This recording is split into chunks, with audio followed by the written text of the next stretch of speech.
We often speak of the rebalance or pivot to Asia solely in terms of the large nations such as China and India. But today we're going to turn our attention to Bangladesh, a nation that may be discussed less often excuse me, than its larger neighbors, but is nevertheless significant to our increased engagement in the region. Today we're going to discuss why it's critical that we keep a close eye on Bangladesh and why Bangladesh's security has significant bearing on regional security, thus on our efforts to rebalance. But first, I'd like to take a moment of silence for those whose lives were lost and destroyed in the tragic earthquake this past weekend, affecting so many in the nations of Nepal, India, as well as Bangladesh.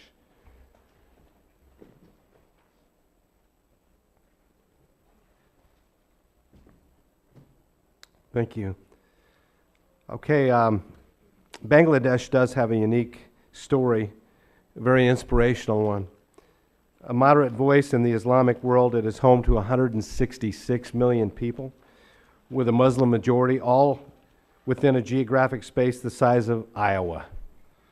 While roughly 80% of the population lives on less than $2 a day, we recognize the earnest advances that the country has made, with consistent GDP growth averaging 6.2% over the last decade, something that we'd love to have right now. Bangladesh's fractious democracy is dominated by two competing political factions. The Awami League, led by Prime Minister Sheikh Hasina, currently in power, and Bangladesh National Party, or BNP, led by former Prime Minister Khaleda Zia. These powerful leaders rule their parties like fiefdoms, and corruption continues to be a major issue. Tensions between the two parties has often been high, but since the most recent parliamentary elections in 2014, the escalation of violence between the two sides has been especially appalling. Polarization between Awami League and BNP has reached new levels, and politically motivated attacks have begun to target everyday people, including commuters and students. We've seen assaults on journalists and horrific firebomb attacks on buses. Today, I hope to hear from our distinguished panelists about the violence committed by both parties to draw attention to this issue and make clear our state of disdain for the use of any type of violence as a means to convey a political message. Both parties should know that democracy requires more than just lip service. If Bangladesh wants to refer to its own political system as a democracy, it must be a democracy in substance. But since the Awami League took power in January of 2009, significant changes to the election process were made, including the removal of independent and neutral caretaker government during elections. This led to the boycott of the 2014 elections by the BNP and sparked the current spates of violence that we're seeing today.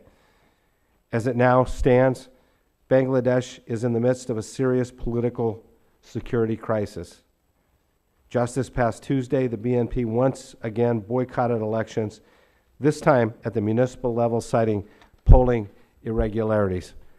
The U.S. Embassy in Bangladesh echoes our concerns, saying, "We are disappointed by widespread, firsthand, and credible reports of vote rigging, intimidation, and violence. Incidents like this may lead to a further breakdown of order that could open space for Islamic militants or could force the military to take control once again." Today, we will discuss both political and religious extremism. To be sure, there are links to draw between them.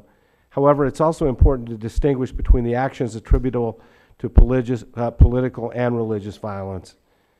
Bangladesh has been a security partner in the combat against extremist terrorist groups, as they currently have 8 or more major Islamic extremist groups within their borders, many with ties to international terrorist networks. In addition to tackling terrorism through law enforcement, Bangladesh also uses strategic communication to counter violent extremism, especially among youth, through madrasas and other religious institutions. Bangladesh is a current partner and a key partner in the struggle against Islamic extremism, and we hope to continue this collective effort with Bangladesh and other valuable partners throughout the world. The Bangladesh government has also established the Rapid Action Battalion, or RAB, which has been very effective in counterterrorism efforts. However, during changes in political power, the two competing parties have been known to use the RAB for politically motivated attacks on the opposition. We need to pay close attention to these types of junctures where a political crisis hampers the noble counter-terror efforts in Bangladesh, and do whatever possible to ensure that domestic political turmoil does not negatively impact this critical mission. At our hearing today, and as our committee continues to engage with the Asia Pacific, I hope our members keep in mind the significance of Bangladesh for the United States. Bangladesh's geographic position at the crossroads of India, China, and the rest of South Asia is of growing importance.